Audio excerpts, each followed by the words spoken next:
Sa ilalim ng batas, bawal ikulong ang mga batang 15 anyos pababa na nasasangkot sa krimen. Sa Mandaluyong City, isang ordinansa ang ipinatupad kung saan ang mga magulang ang pananagutin at posibleng makulong pa kung ang kanilang anak ay paulit-ulit na nagkakasala sa batas. May report si Lala Roque. Basag na windshield, mga gasgas at nayuping mga bubong. Ito ang sinapit na mga sasakyan ng ilang motoristang dumaraan sa Quezon Avenue Tunnel nitong mga nakaraang araw.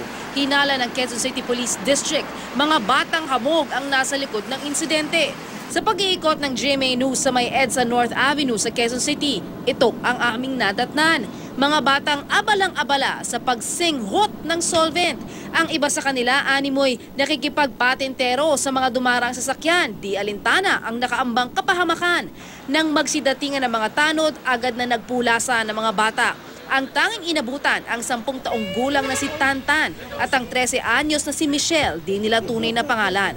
Si Tantan nakunan pa ng plastic na may lamang solvent sa bulsa. Busog na kami. Busog na kami sa rugby. Magkano niyo binibili yun? 5 lang po, 20-20. Saan niyo kinukuha yung perang pambili nun? Nangingi po. Aminado naman si Michelle na kabilang siya sa mga nababalitang nambabato ng sasakyan sa Quezon Avenue. Ang kanilang dahilan. Kasi po sasagasaan na po kami yun eh. Ayon sa mga tanod, halos gabi-gabi raw nila dinadampot ang mga bata. Pero makalipas lang ilang araw, bumabalik lang din daw mga ito sa lansangan. Gabi-gabi, dati nakakulit kami dyan, mga 6, 4, gabi-gabi yun. Yung turnover namin sa DSWD, parang walang nangyayari.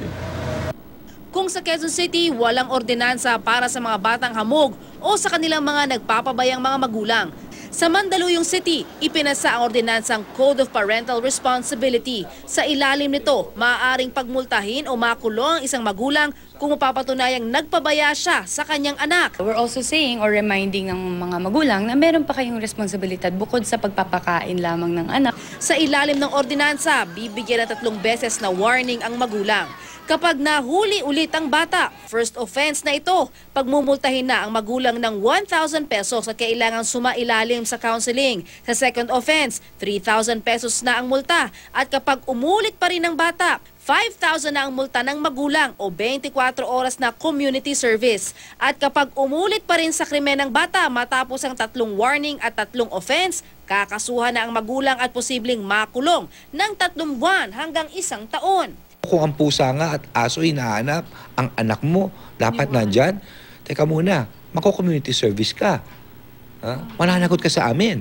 Suportado naman ng DSWD o Department of Social Welfare and Development ang ganitong hakbang para bigyang diin ang responsibilidad ng mga magulang sa kanilang mga anak.